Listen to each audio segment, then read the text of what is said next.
আসসালামু আলাইকুম গাইস। তো আজকে আমরা চলে এসেছি মিরপুর এলাকায় মাজারের পিছে, যে আজকে খুঁজতে এসেছি ভ্যান চালক সেই ভাইরাল লোকেরে। দেখি আমরা পাই কিনা তারকে খুঁজে। মিরপুর আরবে ঢুকে গেছি, যে চলেন দেখতে থাকেন, আপনারা আমার সাথেই থাকেন। দেখি আশেপাশে খুঁজে তাকে পাই কিনা।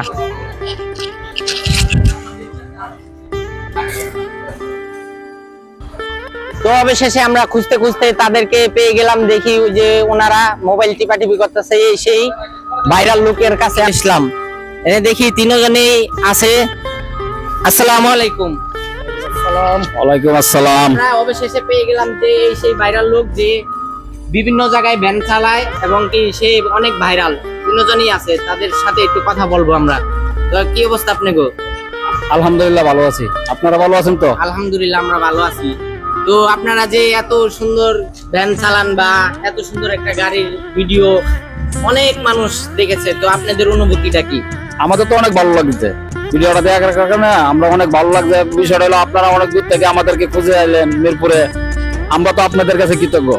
আর আপনারা আমাদের এই ভালোবাসার কারণে কিন্তু আমাদের কাছে জি জি আইছেন, কিন্তু যে আপনারা যে ভালোবাসা দিয়েছেন আমাদেরকে, আমরা অনেক খুশি। এই যে লগে এনামুল আছে, এই যে কামরুল হাসান আছে, আমরা এই যে তিনজন এই জায়গায় আসলাম, যেহেতু আপনারা আমাদেরকে খুঁজে আইছেন। দর্শকের উদ্দেশ্যে কিছু বলতে চাই, আর অনেক দূর থেকে আমাদের কাছে আইছে, বুঝছেন? সবাই দয়া করে মানে লাইক, কপিলিং সকলেই করবেন, আমাদের ছোট ভাইদেরকে ভালোবাসা দিবেন। হেদেও আপনাদেরকে বলবো, এই হলো একজনের প্রতি আরেকজন পয়সা না পায় তাহলে আইডি, কারো আইডি কিন্তু বড় হবে না। একজন আরো অত দূর থেকে কষ্ট করে আমাদের কাছে আসছে, সকলে ওনাদেরকে ভালোবাসা দিবেন, আপনাদেরকেও ভালোবাসা দিব। ধন্যবাদ সবাইকে। তো অবশেষে আমরা তার বক্তব্য শুনে গেলাম। তো খুব ভালো লাগছে ভাইয়ের সাথে কথা বলে। ভাইয়ের মনটা অনেক বড়, আসলে ওনার কথা বইলা বোঝানো যাবে না। সে অনেক বড় একটা মনের মানুষ।